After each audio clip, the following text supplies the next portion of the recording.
Video बहुत ही मजेदार होने वाला है। आज इस लेक्चर में हम लोग डिस्कस करने वाले हैं रिमेनिंग पोर्शन पे। ऑर्डर 5 का जो बच गया प्रावधान है उस पे आज हम लोग डिस्कस करेंगे। तो आज हम लोग मूलतः डिस्कस करने वाले हैं जिस रूल पे, वो है 22 से रूल 30। इससे प्रीवियस वाले लेक्चर में हम लोगों ने ऑर्डर 1 से ऑर्डर 4 तक और ऑर्डर 5 का पहला पोर्शन हम लोगों ने डिस्कस किया। इन सभी वीडियो का, इन सभी लेक्चरों का लिंक आपको डिस्क्रिप्शन बॉक्स में मिल जाएगा। आप उस लिंक पे क्लिक करके उन सभी लेक्चर को बड़े ध्यान से देखिए। अगर आप बिगिनर हैं, अगर आप जुडिशरी का तैयारी कर रहे हैं किसी भी स्टेट से, तो आपको बहुत ही मदद मिलेगा। अगर आपने मेरा एपिसोड नंबर 1 नहीं देखा है सिविल प्रोसीजर कोड का, तो उसे भी देखें, इसका लिंक डिस्क्रिप्शन बॉक्स में है। आपको यह समझ में आएगा कि कैसे हम ऑर्डर को याद करेंगे और ऑर्डर के अंतर्गत आने वाले रूल्स को कैसे याद किया जा सकता है, और जुडिशियल पॉइंट ऑफ व्यू से कौन सा ऑर्डर महत्वपूर्ण होता है, और ऑर्डर के अंतर्गत आने वाले कौन कौन से रूल्स हैं जो कोर रूल्स हैं। अगर जिसको हम पकड़ लें तो उससे मेरा पूरा ऑर्डर का जो रूल्स है उस पार्टिकुलर ऑर्डर का वो कंप्लीट हो जाता है। तो दोस्तों, आज इस लेक्चर को स्टार्ट करने से पहले अगर आप मेरे चैनल पे नए हैं तो जल्दी से नीचे दिए गए सब्सक्राइब बटन पे क्लिक कर लीजिए। चैनल को सब्सक्राइब कीजिए, बेल आइकन दबाइए ताकि आपको डेली लेक्चर मिल सके। अगर आपको कोई समस्या है लॉ से रिलेटेड तो आप कमेंट बॉक्स में कमेंट जरूर करें। तो चलिए स्टार्ट करते हैं आज के लेक्चर को। तो सबसे पहले हम लोग बात करेंगे आज रूल 22 से। रूल 22 के अकॉर्डिंग क्या होता है? समन का सर्विस। अब यहां पे रूल 22 के अकॉर्डिंग जो समन शब्द होगा वो होता है with in the presidency town, और वह समन इश्यू होता है उस कोर्ट के द्वारा जो उस प्रेसिडेंसी टाउन के अंतर्गत सिचुएट नहीं है। तो ऐसे कोर्ट के समन को सर्व करना है with in the presidency town, और शब्द जिस कोर्ट को करना है with in the presidency town वो है presidency court of Bombay, Madras, Calcutta, क्योंकि यही 3 प्रेसिडेंसी कोर्ट का जिक्र किया गया है रूल 22 में। तो विद इन प्रेसिडेंसी टाउन उस समन का सर्विस हो जो इश्यू हुआ उस कोर्ट के द्वारा जो प्रेसिडेंसी टाउन के बाहर सिचुएट है, तो उस समन को सर्व किया जाएगा, उसका सर्विस होगा। कैसे? तो उस समन को प्रेसिडेंसी टाउन के अंतर्गत आने वाले कोर्ट ऑफ स्मॉल काउज को भेज दिया जाएगा, और वो कोर्ट ऑफ स्मॉल काउज ही उस समन को सर्व करेगा। तो इतनी सारे बातों की जानकारी आपको मिली रूल 22 से। आगे बढ़ने से पहले मैं आपको फिर बताना चाहता हूं कि जुडिशियल एग्जाम प्रिपरेशन ग्रुप, जिसका लिंक डिस्क्रिप्शन बॉक्स में है, उस लिंक पे आप क्लिक करके उस ग्रुप से जुड़िए, आपको बहुत ही बेनिफिट होगा अगर आप बिगिनर हैं, अगर आप जुडिशरी का तैयारी कर रहे हैं तो। अब आइए पॉइंट पे, अब आते हैं हम लोग रूल 23 पे। रूल 23 में बताया गया है ड्यूटी के बारे में, कोर्ट के ड्यूटी के बारे में बताया गया है जिसको समन हुआ है सब फॉर सर्विस। अब यहां पे रूल 23 क्या कह रहा है, काफी महत्वपूर्ण है। अगर आप एग्जाम का तैयारी कर रहे हैं किसी भी राज्य के जुडिशियल एग्जाम का, तो ये आपके लिए बहुत इंपॉर्टेंट है समझना इन सभी बातों को। तो रूल, क्योंकि आप एक बार जिस समझ लेते हैं ना बातों का, जिस रूल कॉन्सेप्ट का जिस समझ लेते हैं, तो आपको याद करने का जरूरत नहीं है, बस आपके माइंड में वो सेट होगा और आपको एक रेफरेंस मिलने पे ही बात समझ में आने लगेगी।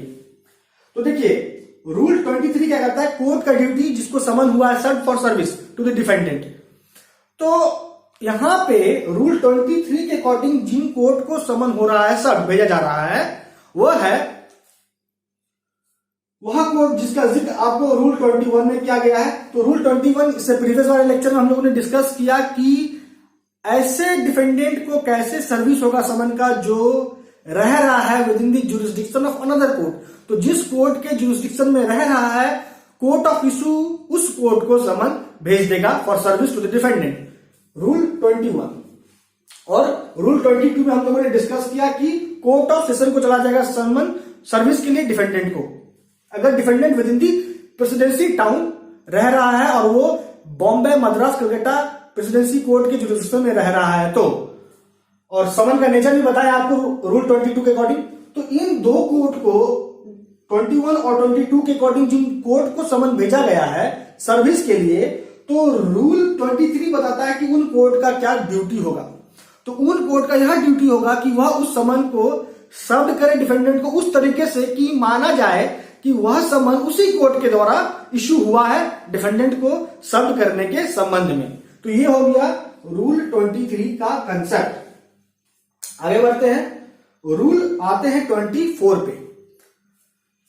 इंपॉर्टेंट है रूल 24, क्योंकि मैंने आपको बताया कि मैं आपको हर ऑर्डर के जो इंपॉर्टेंट रूल्स है उसको मैं आपको बताऊंगा।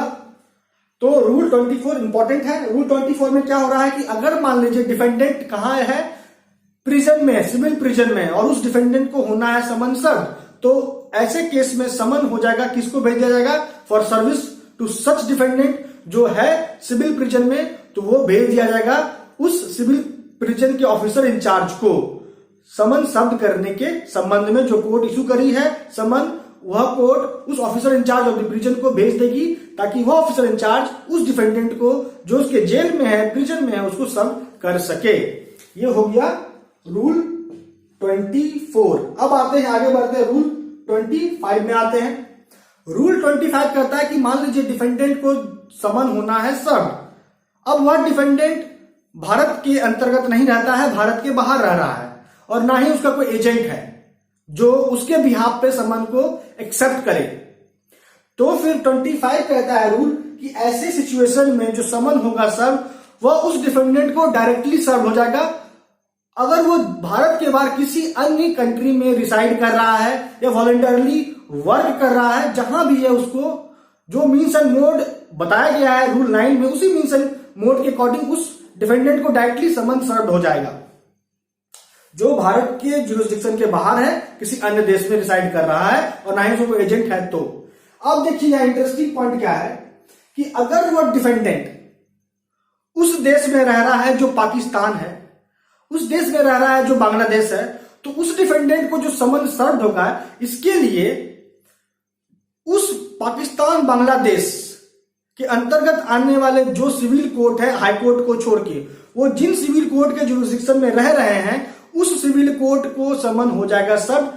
एक ओरिजिनल समन होगा, उसके साथ एक कॉपी होगा, जो कॉपी उस डिफेंडेंट को सर्व होगा उस कोर्ट के द्वारा, जिसको कोर्ट ऑफ इशू, भारत के अंतर्गत सिचुएट जो है कोर्ट, वो इशू कर रही है समन उस कोर्ट को जो आ रहा है बांग्लादेश या पाकिस्तान देश के अंतर्गत, जो हाईकोर्ट नहीं है।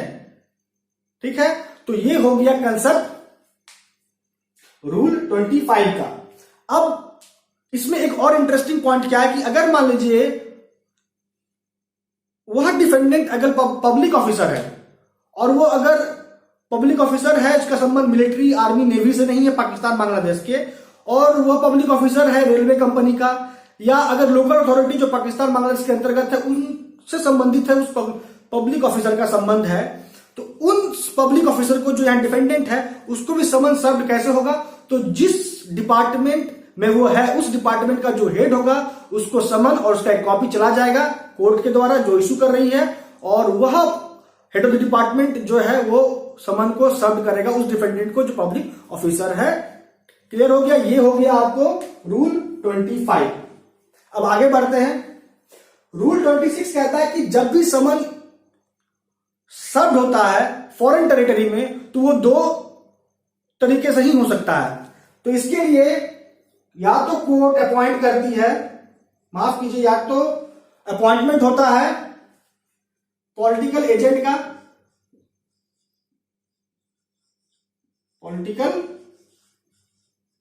का, दूसरा या तो कोर्ट स्टैब्लिश होता है सेंट्रल गवर्नमेंट के द्वारा। ठीक है, अगर फॉरेन टेरिटरी में समन को सर्व करना है डिफेंडेंट को, और तो रूल 26 कहता है कि वह समन जो सर्व होगा फॉरेन टेरिटरी में वो होगा पॉलिटिकल एजेंट के द्वारा, जिसकी नियुक्ति करती है सेंट्रल गवर्नमेंट, और कोर्ट जो स्टैब्लिश होता है सेंट्रल गवर्नमेंट के द्वारा। ये हो गया रूल 26 का कॉन्सेप्ट। बस कॉन्सेप्ट समझिए, बहुत इंपॉर्टेंट है समझना। अब रूल 26 कहता है कि समन जो है इसी से मिलता जुलता प्रोविजन है रूल 26A। रूल 26A में क्या हो रहा है, समन भेज दिया जा रहा है ऑफिसर को फॉरेन कंट्री का for service to defendant of such summons. तो रूल 26A के तहत सर्विस हो सके समन का फॉरेन कंट्री में, इसके लिए कोर्ट ऑफ इशू जो सिचुएट है भारत के अंतर्गत, वो क्या करती है, उस फॉरेन कंट्री के जो ऑफिसर होते हैं उसको सेंड कर देती है।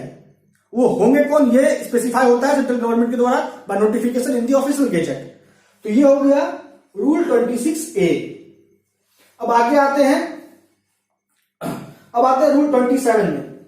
रूल 27 कहता है कि अगर सर्विस होना है समन का उस सिविल पब्लिक ऑफिसर को या फिर उस सर्वेंट को जिसका संबंध रेलवे कंपनी से या किसी अदर लोकल अथॉरिटी से है, तो उस ऐसे डिफेंडेंट को समन सर्व्ड हो, इसके लिए समन और उसका एक कॉपी कोर्ट ऑफ इशू के द्वारा भेज दिया जाता है उस डिफेंडेंट के जो हेड हैं उनको, ताकि वह हेड सर्विस कर सके समन का ऐसे डिफेंडेंट को। तो ये हो गया रूल 27। आगे बढ़ते हैं, रूल 28 पे आते हैं। लेकिन उससे पहले मैं फिर से आपको बोलना चाहता हूं कि आप जुडिशियल एग्जाम ग्रुप जो फेसबुक में ग्रुप है उसका लिंक डिस्क्रिप्शन बॉक्स में है, आप उस लिंक पे क्लिक करके उस ग्रुप से जुड़िए, बहुत ही आपको मदद मिलेगा। आते हैं पॉइंट पे, रूल 28। अब मान लीजिए रूल 28 कहता है कि अगर समन होना है सर्व्ड वैसे डिफेंडेंट को जो है सोल्जर, एयरमैन या आर्मी है या एयरफोर्स से संबंधित है,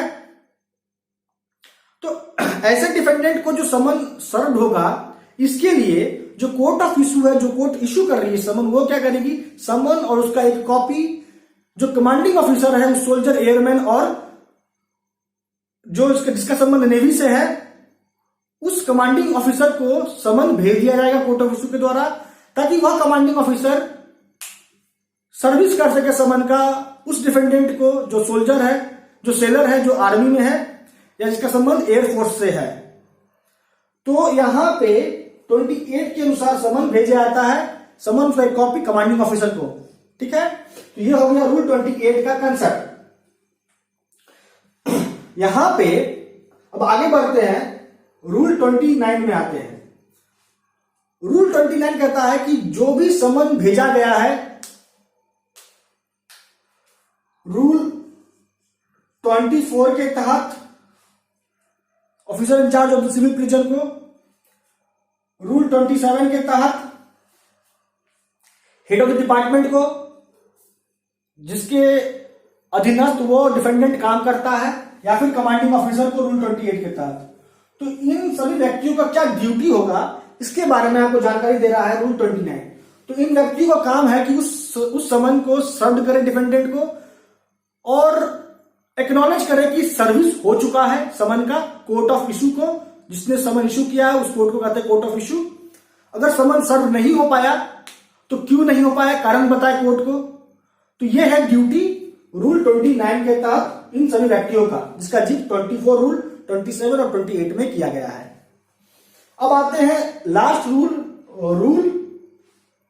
30 पे। रूल 30 क्या कहता है कि substitution of letter for summon, मतलब अगर मान लीजिए डिफेंडेंट कोई ऐसा व्यक्ति है जिसका पद हाई लेवल का है, फॉर एग्जांपल वो प्रेसिडेंट है, गवर्नर है, और उनको समन होना है सर्व्ड, तो यहां पे उनको समन सर्व्ड नहीं होगा, उसके जगह पे लेटर ऑफ रिक्वेस्ट कोर्ट जारी करेगी, जिस लेटर ऑफ रिक्वेस्ट में वही बातें कही गई होंगी जो समन में कही जाती है। तो यहां पे उनके सम्मान को देखते हुए समन के बजाय उनको लेटर ऑफ रिक्वेस्ट जारी होता है और उसके तहत यह सूचित किया जाता है कि उनके खिलाफ क्या बात उठा है कोर्ट में, और उनको उस लेटर ऑफ रिक्वेस्ट के थ्रू ही कोर्ट में बुलाया जाता है। तो यह हो गया रूल 30 का कॉन्सेप्ट।